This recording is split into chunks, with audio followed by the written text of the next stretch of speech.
ধন্যবাদ। ধন্যবাদ খালেদ ভাইকে। বনগাঁ ইউনিয়ন,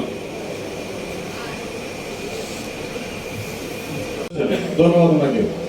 আমরা যারা বক্তব্য দিব চেষ্টা করবো সংক্ষেপে অনুরোধ করছি। এ পর্যায়ে বক্তব্য রাখবেন জনাব আনিসুর রহমান, সহসভাপতি আসলে থানা। ৪৪তম শাহাদাত বার্ষিক উপলক্ষে আজকে সাভার পৌরসভা কর্তৃক আয়োজিত সাভার পৌর বিএনপির বিপ্লবী সাধারণ সম্পাদক বদিউজ্জামান বদির সহ শহীদ প্রেসিডেন্ট জিয়াউর রহমান যদি স্বাধীনতার ঘোষণা না দিতেন তাহলে সংসদ সদস্য, ঢাকা জেলা বিএনপি আছেন, বিভিন্ন পর্যায়ে নেতৃবৃন্দ, সামনে প্রিয় উপলক্ষে আলোচনা।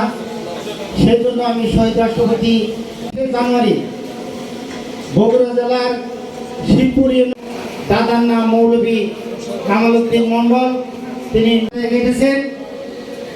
উনি শিক্ষা জীবনে উর্দু এবং ইংরেজিতে জানেন। সংগ্রামী সাথী ও বন্ধুগণ, শহীদ রাষ্ট্রপতি জিয়াউর রহমান উপজেলা চেয়ারম্যানটা হলে ভাই আমি খুশি, আমি তো ভাই এমপি চাই না। তিল তিল করে আজকে এই পর্যায়ে নিয়ে এসেছি। আমাদের নেতৃত্ব দিচ্ছে তখন ওই সময়। এ পর্যায়ে বক্তব্য রাখবেন সাভার পৌর ছাত্র দলের সাবেক দলীয় গণতন্ত্রের প্রবক্তা,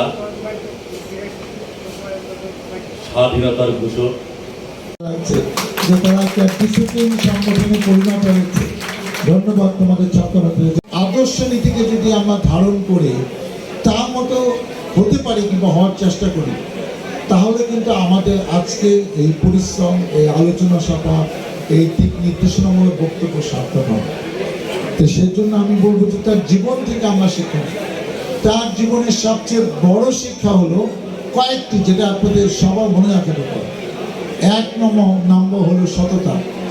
এই পর্যায়ে একটা মানুষ এত অনেস্ট হতে পারে, এটা ওনার কাছ থেকে আমরা দেখেছি। এরকম উদাহরণ বাংলাদেশে এই পর্যায়ে কোনো নেতা দ্বিতীয় কোনো উদাহরণ নাই। আজকে বিগত সময় আওয়ামী লীগের কারো কোনো সততা ছিল এটা আমরা বিশ্বাস করি না। একটা পিওনও 400 কোটি টাকা মালিক হয়েছে। অতএব যে দেশের নেতৃত্ব দেবে, কোনো ইউনিটির নেতৃত্ব দেবে, কোনো সংগঠনের নেতৃত্ব দেবে, তা প্রথম থাকতে হবে সততা। করেছে আল্লাহ মেহেরবানি করে আমাদের সকলের গুনাহগুলো আপনি মাফ করে দেন। সালাম পড়েছি, ইস্তেগফার করেছি, এই আমলগুলো বলে করে ভুল হলে মাফ করে দেন।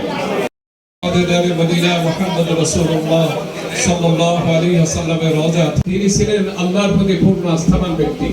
আল্লাহর সেই মহান ব্যক্তি আল্লাহ ঈসা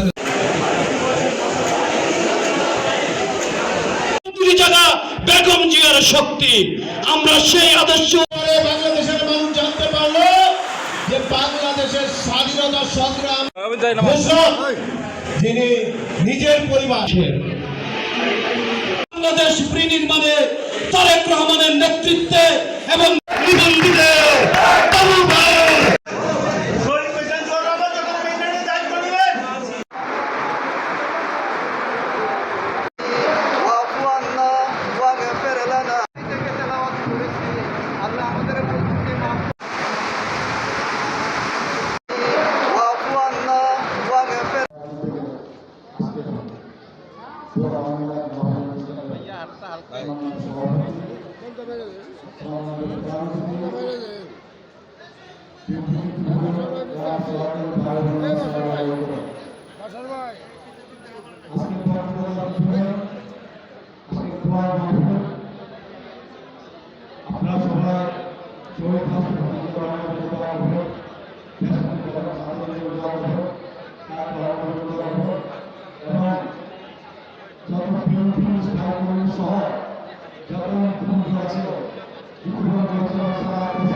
আমরা সেই আবারও রাজপথেই চলে যাবো ইনশাআল্লাহ। আমি আর বেশি বিশৃঙ্খলা সৃষ্টি করবেন না। আল্লাহ, বাংলাদেশ জিন্দাবাদ, জাতীয়তাবাদী দল জিন্দাবাদ। আসসালাম।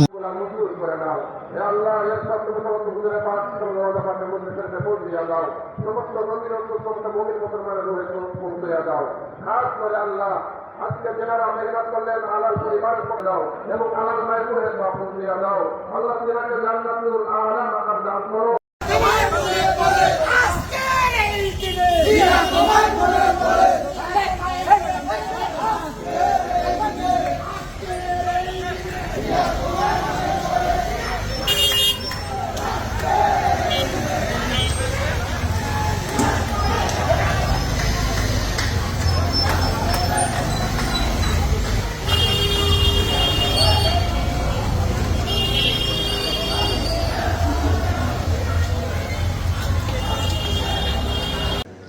সংগ্রামী বন্ধুরা আমার, শহীদ রাষ্ট্রপতি জিয়া রহমান বাংলাদেশের একজন লক্ষ্যত সৈনিক।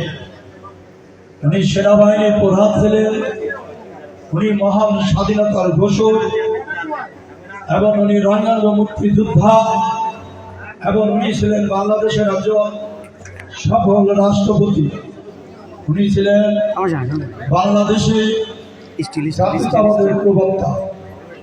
উনি ছিলেন বাংলাদেশের একজন দেশপ্রেমী রাষ্ট্রপতি হিসাবে সফল রাষ্ট্রপ্রধান।